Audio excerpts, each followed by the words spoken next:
नमस्कार साथियों, एक बार फिर से आप सभी का स्वागत है आपके अपने YouTube चैनल अभिषेक एकेडमी में।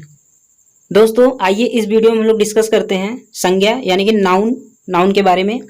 और इसमें हम लोग देखेंगे संज्ञा के कितने भेद होते हैं, व्यक्तिवाचक संज्ञा यानी प्रॉपर नाउन क्या होता है, जातिवाचक संज्ञा कॉमन नाउन क्या होता है, भाववाचक संज्ञा अब्स्ट्रैक्ट नाउन क्या होता है, द्रव्यवाचक संज्ञा यानी मटेरियल नाउन क्या होता है, समूहवाचक संज्ञा यानी फिर कलेक्टिव नाउन क्या होता है। तो आइए एक एक करके देखते हैं।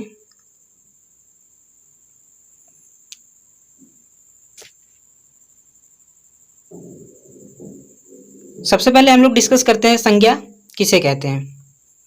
संज्ञा क्या है? संसार में वस्तुओं या चीजों के कोई ना कोई नाम जरूर हैं। इन्हीं नाम को हम क्या कहते हैं? संज्ञा। जितने भी नाम हैं उनको हम क्या कहेंगे? संज्ञा। या फिर हम कह सकते हैं किसी व्यक्ति, वस्तु, स्थान, भाव आदि के नाम को क्या कहेंगे? संज्ञा।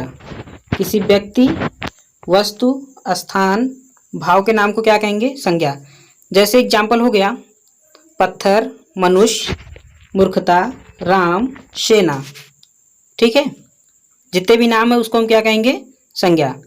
आइए देखते हैं अब संज्ञा के कितने भेद होते हैं। तो संज्ञा के मुख्य रूप से 5 भेद होते हैं। कौन कौन से? पहला होता है व्यक्तिवाचक संज्ञा यानी कि प्रॉपर नाउन। दूसरा है जातिवाचक संज्ञा यानी कि कॉमन नाउन, इसको इंग्लिश में कॉमन नाउन कहते हैं। नेक्स्ट है भाववाचक संज्ञा, इसको इंग्लिश में कहेंगे अब्स्ट्रैक्ट नाउन। नेक्स्ट दिया हुआ है द्रव्यवाचक संज्ञा, इसको कहेंगे मटेरियल नाउन।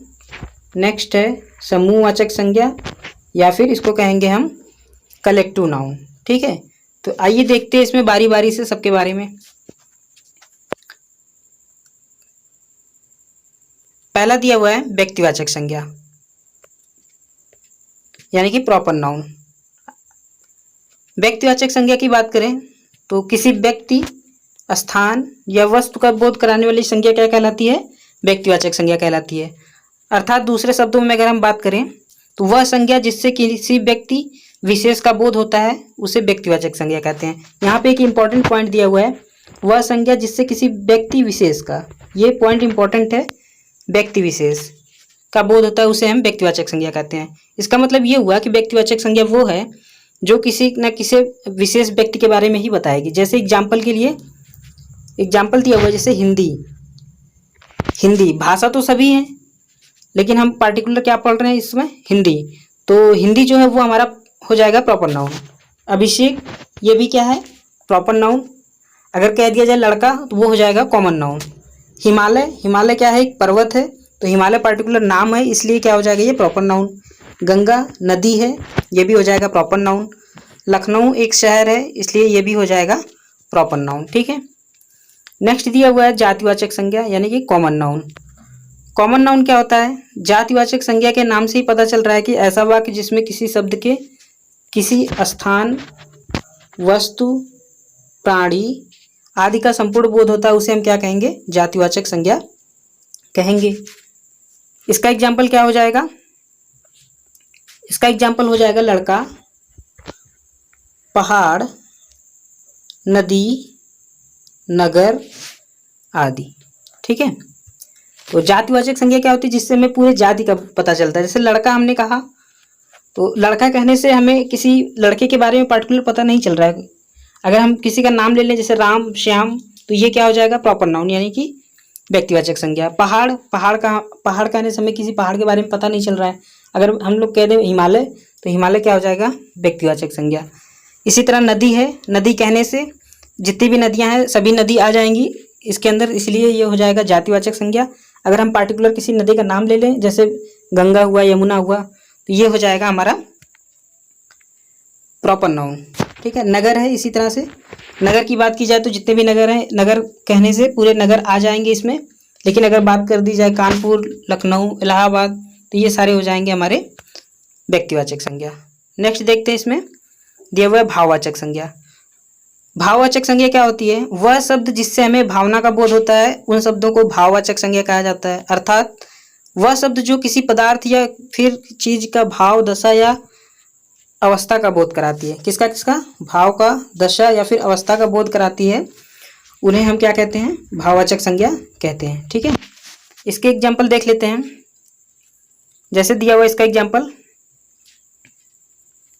बचपन, सुंदरता, प्रेम, मिठास, दोस्ती, अमीर और ईमानदारी।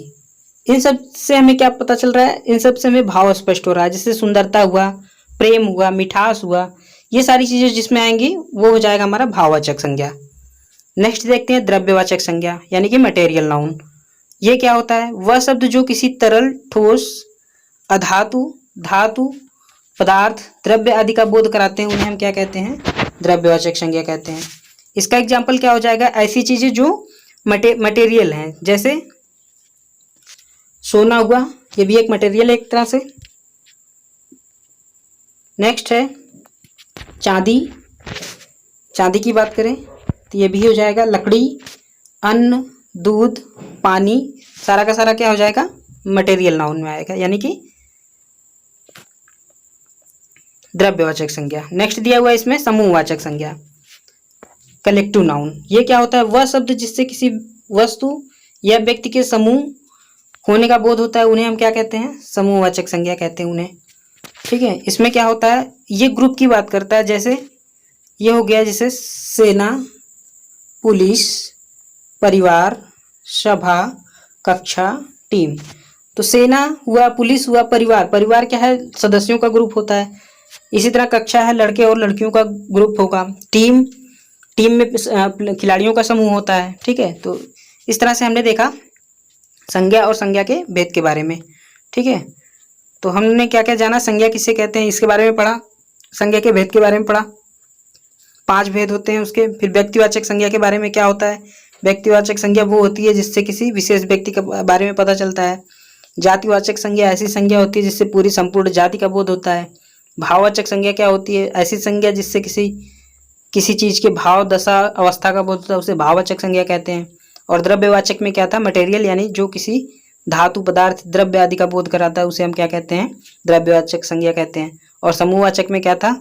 ये कलेक्शन के बारे में बताता है, यानी कि ग्रुप के बारे में बताता है। ऐसे शब्द जो किसी वस्तु या व्यक्ति के समूह का बोध कराते हैं, उन्हें हम समूहवाचक संज्ञा कहते हैं। ठीक है।